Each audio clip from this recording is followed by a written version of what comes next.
Understand this. Understand this. Understand. Ladies and gentlemen, put your damn hands together. Get ready to have your earlobes massaged by the one and only Finesse Mitchell. I am back. This is podcast number 2. And I brought my main man, Jeannie. What up, bro? Missed you, man. Thank you for the response. I've been talking about it all week. So when I say once again, I've been talking about it all week. Thank you for the response that I've been getting from podcast number 1. Podcast number 1 was Fuego. Snatching season. It inspired me. It just, because you don't know what you know if you're doing. You don't know. I don't know if I know what I'm doing. I don't know if I know what I'm doing. But the response from it was amazing. And so I'm excited about this one. Podcast number 2. People, not only did I have a great week, but I got my first get. For Understand This. It's going to go down in history that my first get guest. And I don't even know. Jeannie, we said this. We didn't know we were going to have guests. Yeah. We said this. We didn't know we were going to have guests. We did say, you said that, and I knew that was a lie. I mean, you're Finesse Mitchell. Of course we're going to have guests. And our first guest is, perfect. But I said, you know what? If we do have a guest, it has to be the mother of my children and my wife of 4 to 5 to 6 years. We have been married at least one of those lengths of time together. She is here with me today. She is an amazing spirit, beautiful person, great wife, dope mother. Introducing Elle and Evil Mama. Please put your hands together. Adris DeBarge. What's up, baby mama? Hello. Hello. You sound just like I thought you would sound on this podcast. Which is how? Very Caucasian. Very Caucasian. I knew she was going to sound white, man. I just knew it. First of all, thank you for having me as your first Caucasian guest. Do you? It's an honor and a privilege. Do you you come from a huge family, the DeBarge family?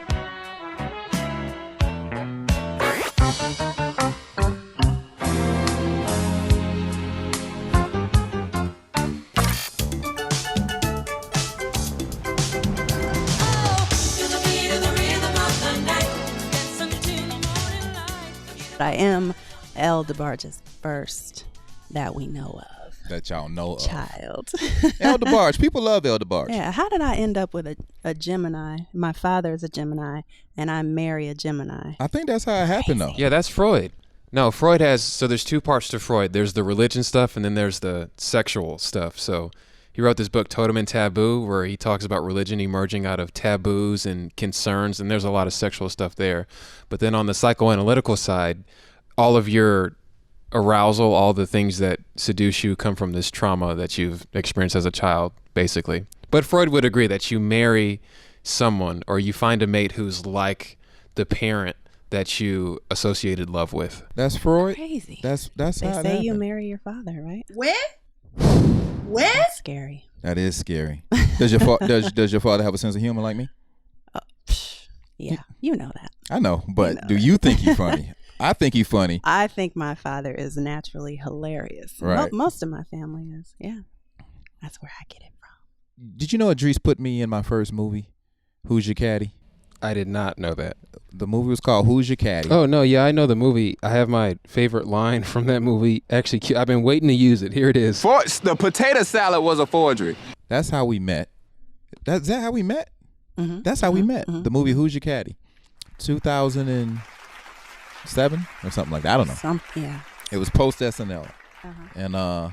And I remember meeting her at the what's it called? Tracy Edmonds. What is it called? At the time, it was Our Stories Films. Our Stories Films. Mm-hmm. Mm-hmm. Anyway, to make a long story short, she saw me, sized me up, made up her mind that she wanted me. And then here we are. On a casting couch. She put me on a casting couch. Found out she had nothing to do with the film. I was Lady Eloise. She was Lady Eloise. My God. Wow, Adris tricked you. Yep. But I got you. I'm not wearing any panties, my guys. Lady Eloise, please. No, we actually were definitely just friends back then, but Yeah. that is how we met. Mm-hmm. That is how we met. People, you know, sometimes you meet somebody and you throw them in the friend zone. You throw them in the friend zone. That's where they can go at the time. But hey, if the spirits and the way the world spins leads you right back to that person, by no intrusion or fault of them, but all of a sudden you become available, you better go on back on them Facebook pages and look who relationship status say single. And if it's one of them people, you better find them people. You already, you know, if they want you. My wife made me chase her. She made me chase her. Talk about that. Man, I text her for 30 days. 30 days. At least. At least 30 days. One of my boys out here had to actually say, you know, when they don't answer back, that's called stalking, right? And you didn't answer back? Sometimes. Not all the time. Dude, No. like I was straight up bothering this chick. That's how it Yeah. really came across. But every morning, good morning. Every morning, good morning, good morning, good morning, good morning, good morning, good morning, good morning. Crickets, to crickets. And then on like the 31st day, he told me again, he was like, leave that girl alone. Finesse, damn it. There's a lot of them out here. Leave that girl alone. She does not want you. And I was like, all right, well, I'm just, you know, I'm not a quitter. So, I'm not a quitter. When? thin line between persistence and criminal, you know, like, anyway. That's pretty damn romantic. Is it romantic? You know what? It's a romantic story now because it all worked out. And on the 31st day, I said, I gave up. I didn't text her. And then around lunchtime, she sent me a text that said, where's my good morning? Wow. And then I was like, oh, I think I'm in here. Well, it took me a while to be in the space where I felt available, you know, mentally and emotionally. And so there you were in the wings waiting for me to respond. But, you know, I mean, I think the respectable thing to do is not to involve other people when you're not ready, you know, or just to casually, just to casually have somebody around, especially if you know that they're interested and they want more. So I definitely was upfront with you about where I was and just wanting to be friends. And Right. you respected that, you know. You respected it. You had a hidden agenda, but at least on the surface, you made it seem that you were cool with that. So, you know. She said two big things there.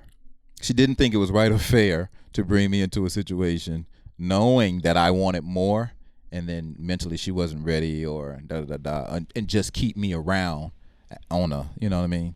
Right. Whereas dudes, we be like, you know what? I'm gonna do this until this other person come to their senses. Facts. Well, But there's a reason for that.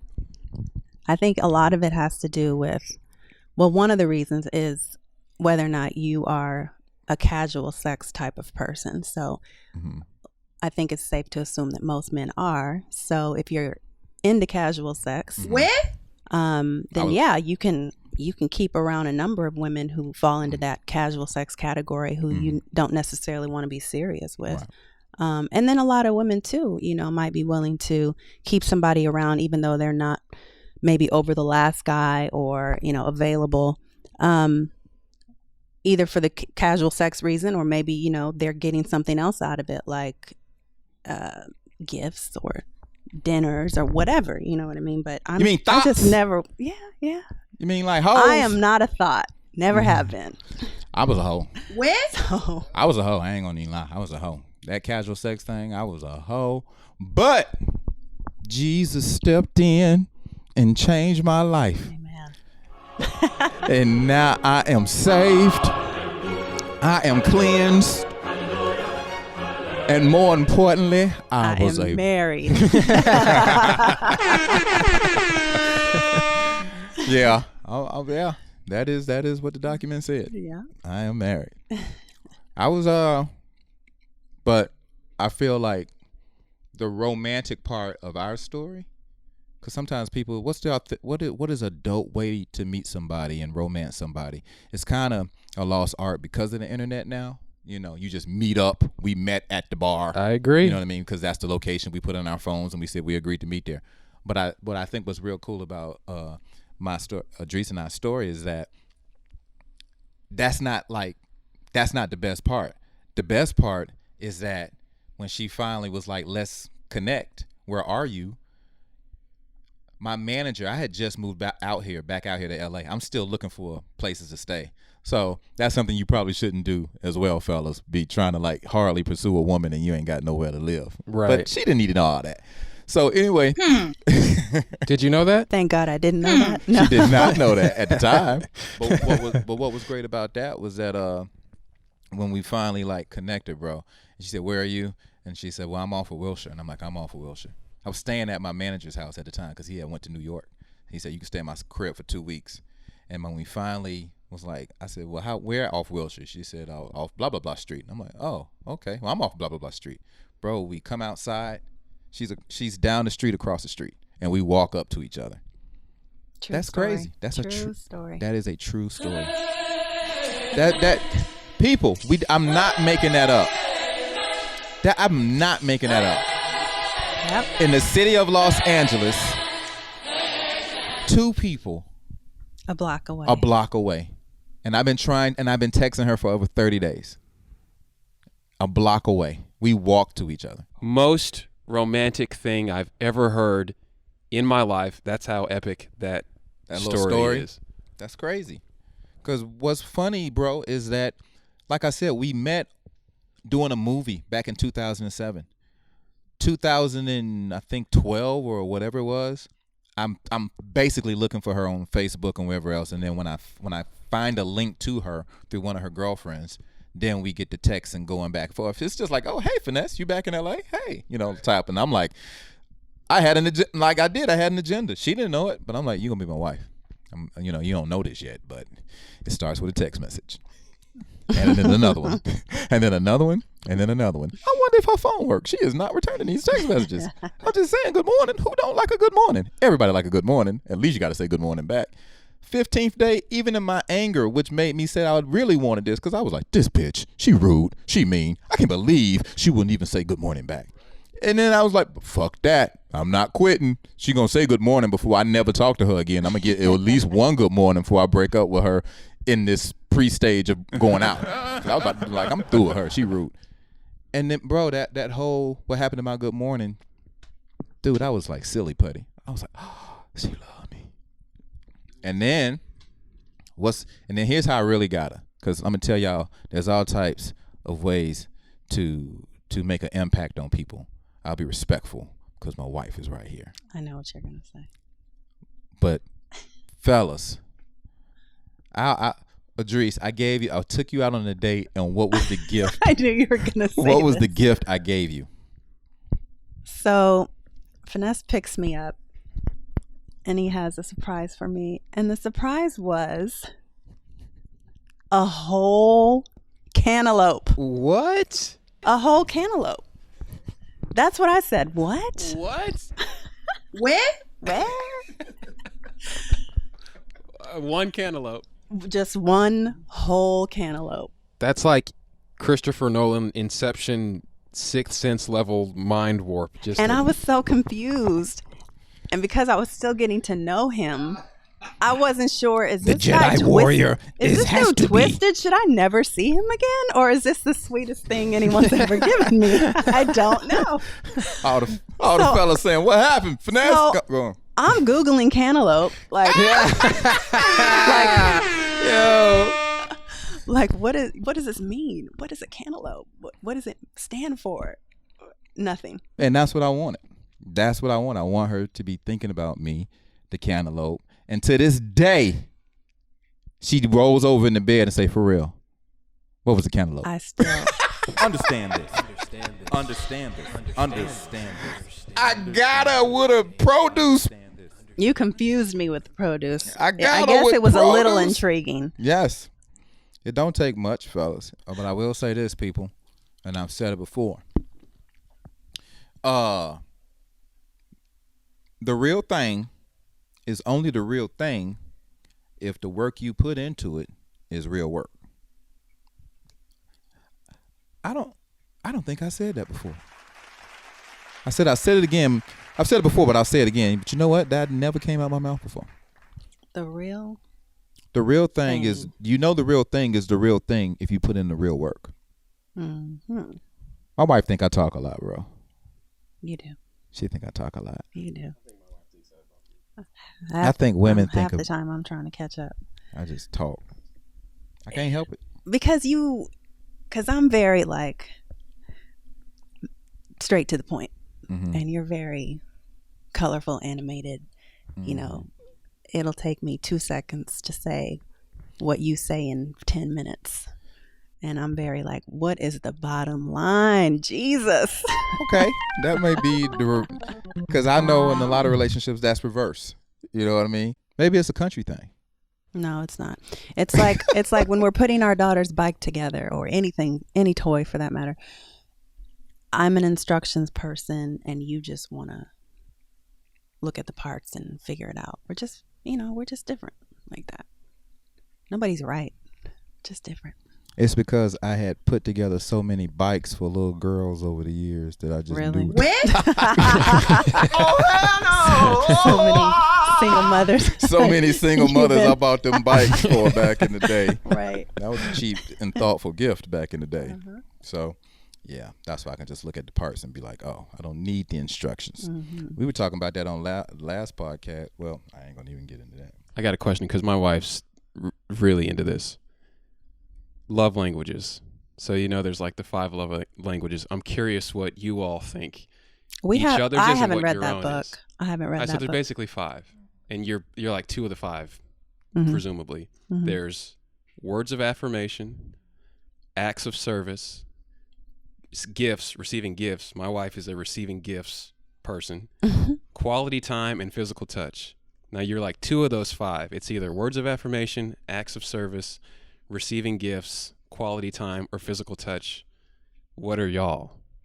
I'm definitely words of affirmation and acts of service. I'm definitely physical touch and physical touch. Okay. Physical touch. When? And acts of service. But I will say this, even if I wasn't an acts of service person, being in this relationship, I've learned acts of service because it's demonstrated daily. Like, that's what's dope about my marriage. I will say my wife is very thoughtful. Her mom is super thoughtful as well. And now the only weird part about it is that everybody around me is a girl. Everybody. Female. Yeah, you are outnumbered. So you just stare at the evolution of a woman from the baby to my daughter, to my wife, to her grandma, to her mother, man. It's crazy. When we found out that Eva was going to be a girl, I felt so bad for my husband because I knew he wanted a boy. And like you said, he's already outnumbered because my mom is our nanny. So she's around a lot. Give her a hand clap. Give her a hand clap. Yes. Give her a hand clap and an amen. Glammy ever. Man, when I tell you. So paying somebody under the table? What? Not coming out on your taxes? Yeah. All right. So I bought a little pink onesie to present to him to let him know what the set. Yeah, he didn't want to know. He didn't want to be on the phone when the doctor told me. So I bought a pink onesie. He was out of town. He came back, and then I presented it to him, and he opened the box, and his face, like, just, I should have recorded it because he just looked so shocked, and then the disappointment set in. Another one. And he was just trying to like be okay with it, but he clearly was disappointed. But what did I tell you? The reason that we ended up having another girl. Doggy Do you style. Remember? When? No. We should have done dog. No, what? That God must have felt that he needed some more softening. So his heart needed some more softening, and women will do that if you let them. So, My wife think I am so Skeletor from He-Man. Yes, my love. God has given me girls because he knew that I would be good with girls. well, that's not what I said, Su- but that's what I heard. but Sugar that's what and he spice. heard. See? Sugar and spice, and then with a little hard chocolate coating shell. The ice cream is still in there, but you a Klondike. You know Is what I that mean? you? Or is it you? No, that's what I'm You're a about to make. Klondike? Oh, That's okay. what I'm about to make in these females. Okay. Because these females need hard exteriors and soft insides. You know what I mean? Ooh. We need for dudes to be able to put forth some effort to break that hard exterior so they can even be worth tasting the insides. Yeah. You know what I'm saying? She needs to Yeah. and that only starts from the dad, in my opinion. Like let me put you on your toes first. So then when you go to middle school and high school, these dudes ain't saying nothing to you Right. that your daddy ain't prepared you for. So that's a challenge, and I'm looking forward to that. You know what I mean? Building some. Sometimes life just prepares you because, in my case. Mm-hmm. But I am What does that very mean, grateful. my case? Well, like you were saying, like I definitely think I have a hard exterior, soft interior, and I've definitely, made you wait 30 days before I even responded I to think your you lost text. my number. That's what I think. Well, I think your cell phone got cut off because you didn't pay your bill or something. But also, you did not want to text me back. It was I probably- also didn't have, that father-daughter relationship that you just described to bring me to that point or to create that. That's what I'm saying. Sometimes life just does it. Right. But I am so grateful that my girls will have that. And, Yeah. so. Man, when I tell you, that's what I do look forward to as much as Elle get on my nerves. She's the oldest one. She's 4. You wake up and she's staring at you. Like, that's rude. First of all, just stay at the door entrance. Knock. Don't walk up to the side of nobody's mattress. I won't fight you. You be that close on my mattress. I roll over and I'm staring at your nose and eyes. Like, back up. Like, something wrong. And then you say, what's wrong? And nothing. So then wake me up. How long you been sitting there staring at me, you old creepy baby? And Eva has a very different style. Eva is 11 months. She's in our bedroom right now. Her crib is in our room. So when she wakes up, she pulls herself up, walks over to the corner of the crib to be right next to my face. And then she lets out the biggest, angriest, wake your ass up scream ever. That's how she wakes us up every morning. And it is so rude and so alarming. True. True. That's all me. That's probably my side of the genes. Yeah. But anyway, so what's cracking, Adris? How are you? I'm good. I'm this week This week? feeling very relaxed. And you're in town for a while, which is great. Mm-hmm. Hopefully we can get out and do some couple things and things that we don't always get to do. Mm-hmm.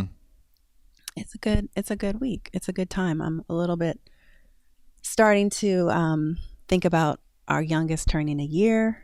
Yes. That's coming up. Yes. We have to plan a cake smash.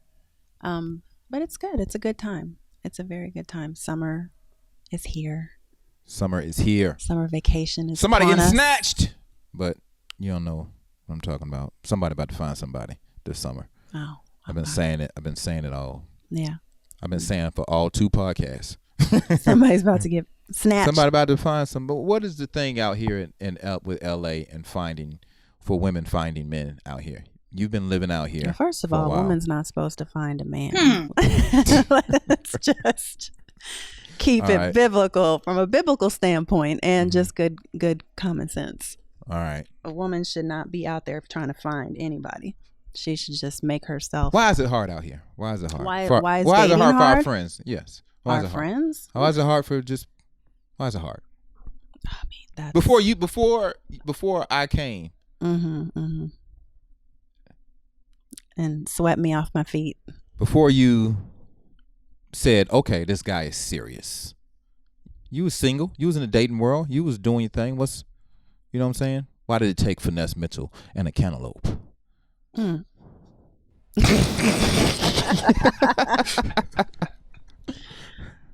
Question I ask myself every day. How did he get in? I mean, I think there's a lot of reasons that dating can be difficult in Los Angeles. I think that, I mean, this is just not the city that people, you know, are raised to, you know, I don't think that But a lot of people move here. Well, Well, They're yeah, not raised here, so they move here. But that's why true. is But the it kind of hard? people who are moving here, What, ambitious people? no, People who just trying to be on the LA scene? Who are those? maybe. I mean, I'm I think- ambitious. I moved here. I came here because I wanted to make yes, it but in show business. this exactly. Mhm. So Hollywood is here, and that's what brings a lot of people. So a lot of people who want to be, you know, famous or you know, models, actors, whatever. There's a lot of beautiful people here. There's a lot of options here. Like, who Right. wants to settle down in a city of beautiful people? You know, when you can just be out here having fun, so to speak. Right. So yeah, I don't think settling down is anyone's first thought when they arrive to Los Angeles or to Hollywood. You really don't have to. Let me add something to that. I think also that LA is one of those cities where if a lot of people are attracted to people or dating some people who are in the business or trying to be in the business, you really don't follow the normal traditional, this is my age where I'm supposed to meet somebody, this is the age where I got to get serious, this is the age where I should be married, this is the age when I have kids. Dudes out here be like, if you 51, you still walking around like you 37. You know what I mean? You still out. You still wearing Stan Smith denim, you know, puffy vests. You know, LA is a puffy vest night, you know what I mean, type of city. But I don't know. That's what I would say. Like, it's just not it's hard. And if dudes are supposed to be making the first steps and the first, like, oh, you gonna wait for me? You really ain't gonna try to approach me and be on some, because I heard what she said and that's true. But if it's up to me, then you got to be at my pace. And if you at my pace, that could be for never. You know what I mean? Right. Like, it might be an ego It takes thing, a dude but to wake guys up got to one move day at and say, their "Hey, I don't own wanna do pace, this no kind more. of. I'm about to find her. Or I'm about to look I'm about to really see the person I got. Like, I'm about to see them. I know I'm with them, but do I see them? You know what I mean? Yeah, I mean, a proposal, marriage is never about when a woman's ready. It's totally up to the man. Completely. We Well, don't what does get that to mean? The proposal we don't part, get to yes. say, yeah, we don't get Right. to say when we get married. Right. I agree with that. That's up to you. You can guide the man you with, and say, hey, we should be married by this time. You can't even guide. No, you can't guide. You cannot guide a man. It is when he's ready.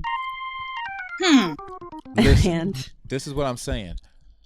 I remember trying to tell Finesse, side note, how I just You know they can hear gently you, right? What yes. you mean by side note? I mean, I'm getting a little off topic for a Oh. second, just to say that I remember trying to, you know, lightly suggest to you when I thought we should be engaged by, and that was met with who I call rah rah. That was met with. You were like, you are not gonna tell me when to propose or how or where. I was on the Disney Channel, first of all. I have a fan base, young lady. I do not know who Rara is, but So that let me know, okay, let me just pull back, because I knew that your intentions were right. I knew that we were headed in that direction anyway. I think just my own need to control a little bit, and then, you know, my anxiety, you know, also just had me feeling like, maybe I just need to let him know that December would be a good time. You know, we're going to South Africa. It's going to be a great trip. This would be like a romantic time to get proposed to. And you were like, And even if I was thinking about doing it, I'm not going to do it now because Right. you said. because you said it. So you ruined it. Yeah, I ruined it. So, but it happened shortly after that. Yeah. And it Yeah. was in, you know, I was in that mode. You know, you Yeah. were reading me correctly, Yeah. but yeah. you weren't going to tell me how to do it. I ain't Nope. that dude. Finesse is not going to do anything, even if he wanted to, if you suggest that that's what he should do, he's not doing it. Oh, hell no. Oh no. That's my husband.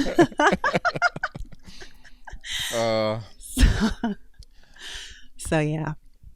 The whole marriage thing, though. I think people need to look at it like this.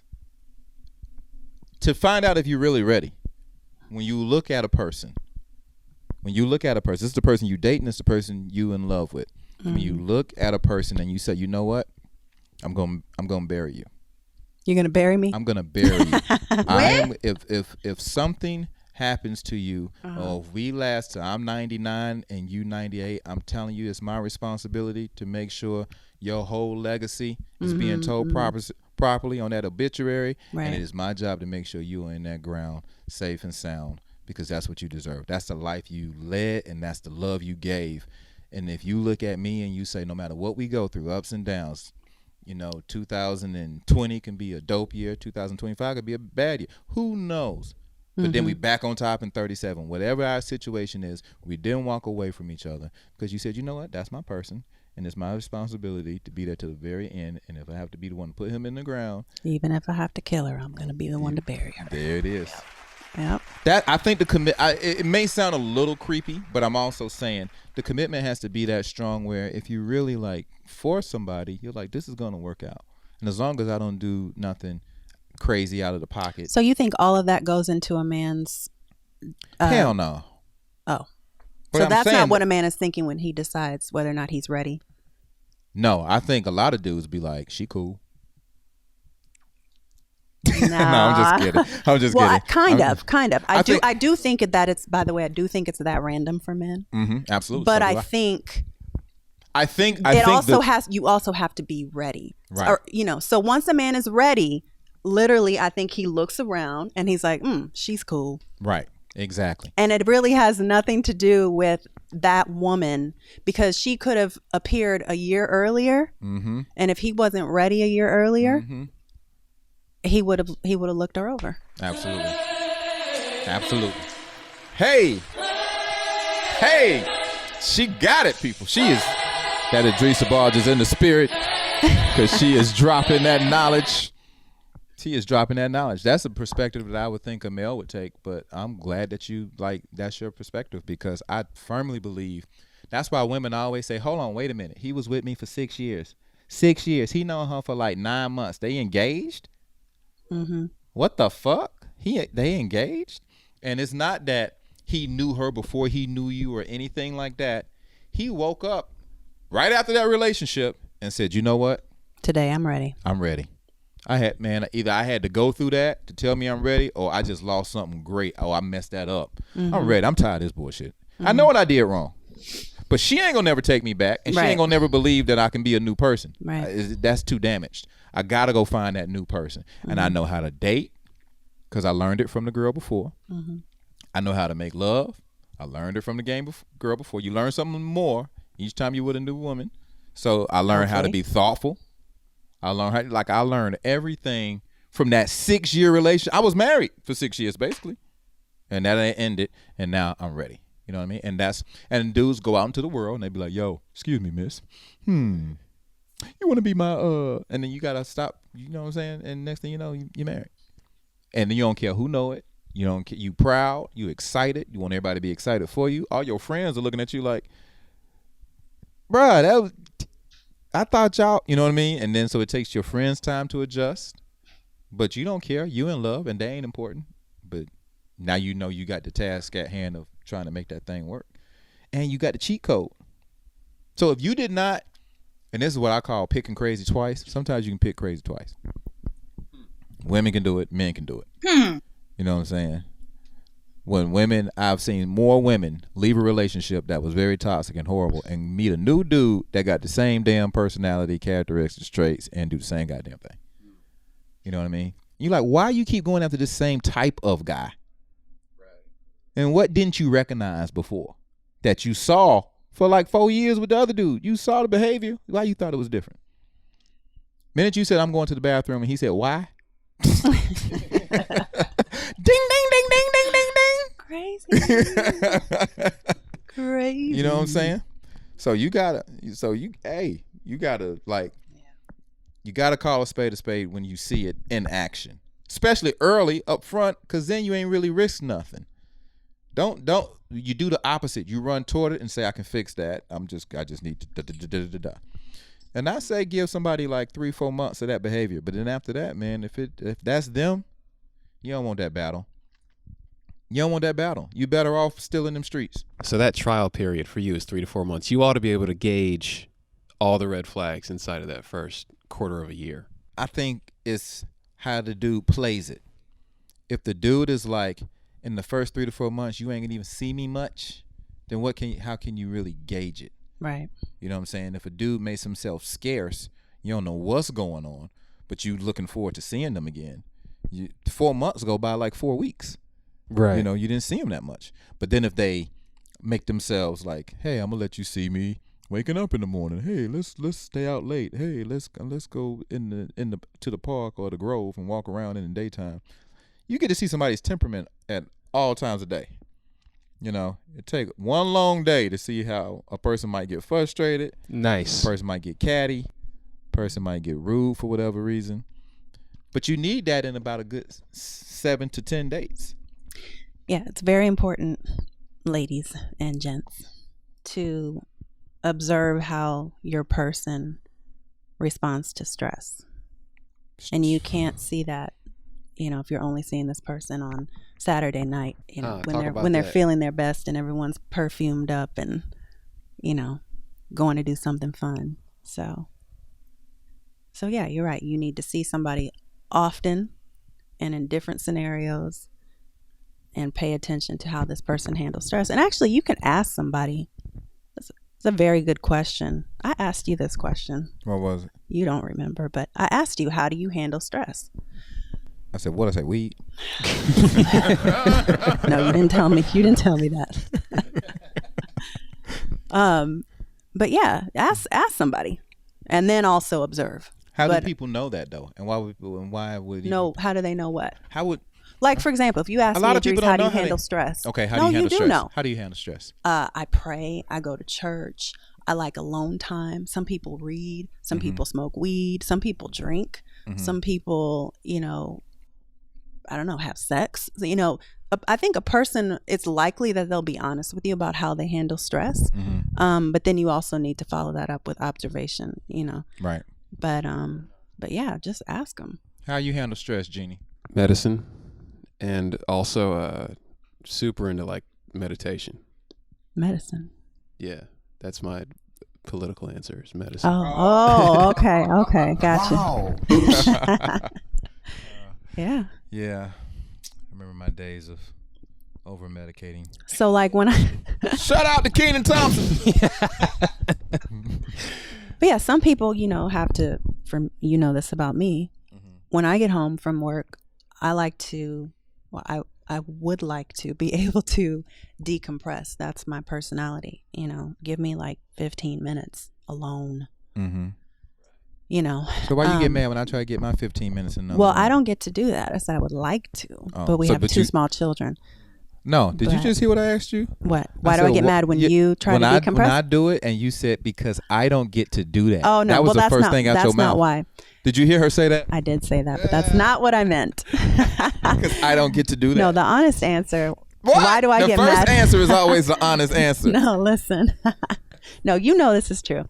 The reason that what I just heard was true is because you like to decompress during a time of day that is the worst time for you to go isolate yourself.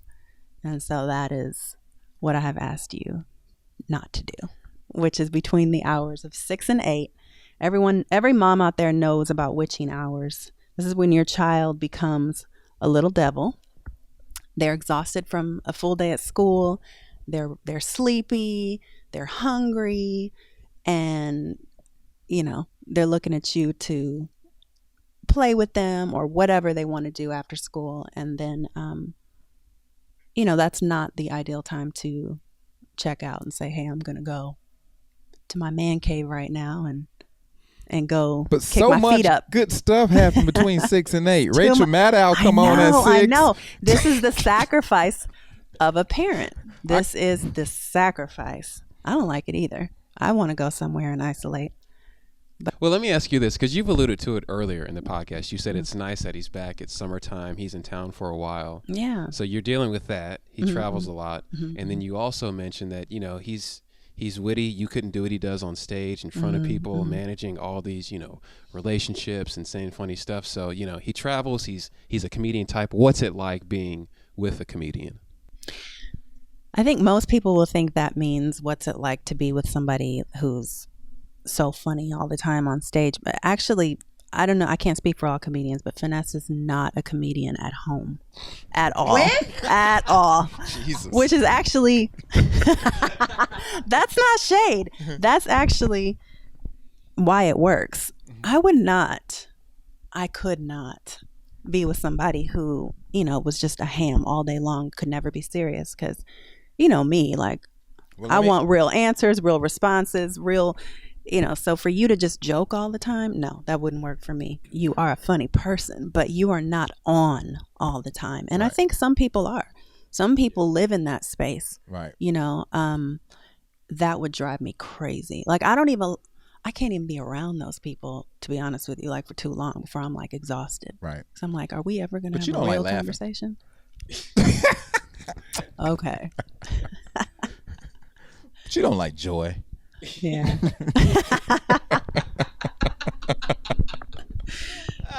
Okay. And yet we make it work. Yeah, we make it work. But no, it just, we have a very non-traditional, I think, life. I mean, there's a lot of times like someone will say to me, because I do work a traditional 9 to 5. So someone at the office might say, ask me where you are, where you're coming from this week or whatever. And sometimes I don't know. And they find that weird. They give me this look like, you don't know where your husband is. And I'm like, no, I don't actually, because, and it's okay because we have a lot of trust and that's what makes this work, for you to be gone as much as you are. But I also have 2 little people who are very reliant on me while you're away, especially. And I'm responsible to my office from 9 to 5 every day. And then I'm responsible to 2 little people when I get home. And, in the little bit of time that I have left, I try to take care of me. And I don't have time to worry about where you are or keep track. Not so much worry, but keep track. I'm like, okay, you'll be home Sunday. I'll see you Sunday. Like we text each other a lot, but a lot of things happen in between there where we just have to trust that okay, you're okay, you ate today, you had a good day, your show was good, great, I'm putting the kids to bed, I'll talk to you tomorrow. We don't even talk every night. Sometimes it's like, text me that you got in okay, and if as long as I see that text, I can go to bed and I know you're okay. But I don't necessarily have to hear your voice every night, or I think people find that strange. No, but that's the only way a lot of times the relationships like that can work. Yeah. And so it really take 2 mature people to be like, okay, we're not going to be in each other's necks. You know what I'm saying? We're not going to be in each other's, like, give me your phone, your codes, your this, your that. You got to be responsible for yourself. I got to be responsible for myself. That's why I no matter, I tell her this all the time, wherever I say I'm going to be, I'm there, And I only go to 2 places. So I think everything you just said is like that is 89% of why relationships fail. They just can't get to that level. You know what I mean? A lot of my work, academically at least, has to do with tracing the origins of these cultural norms you're referring to. People think it's strange to the traditional 9 to 5 and the communication. I think a lot of those expectations, at least from the workplace, has to do with like the corporate structure of America and it being built on creating employees and 9 to 5 and traditional factory and this and that. So I think a lot of the go get a 9 to 5, go do this is that cultural tradition. And then I think a lot of the other stuff, you need to talk every night. You need to say goodnight every night. You need to talk for a half hour. I think that comes from media for the most part. But I said all that to say, I do think you 2 are, an exemplar couple because you function so well.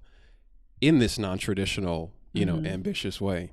Anyway, I just wanted to say, I do think you two are an exemplar couple, and you stand out, and you do. To your point, you do function well in this non-traditional, structure. Yeah, and then whenever Plus my wife boyfriend, he not real demanding. He don't want He's all not her real time. demanding. He get it. He understands. He understands. Yo, when I come back in town, you gotta go. When? Understand it. Understand it. There you go, y'all. First guest, and it was epic. Give it up for the one and only Adris DeBarge. Thank you so much for coming in and being our first guest. hey man, I hope you enjoyed this week's episode. Don't forget to rate and review, because I heard that's how you get, I don't know. What do you get, Jeannie, when people rate and review? Just better and better ratings. Better rating? I already gave myself an A+. All right. Well, anyway, rate and review, man. Thank y'all for listening. And the next one will be out next week. Hit me up on social media at Finesse Mitchell on Twitter, at Finesse Mitchell on Instagram, Finesse Mitchell on Facebook. All right. I love you. Fam bam, I can't do this without you. Understand this podcast. Jeannie, we out.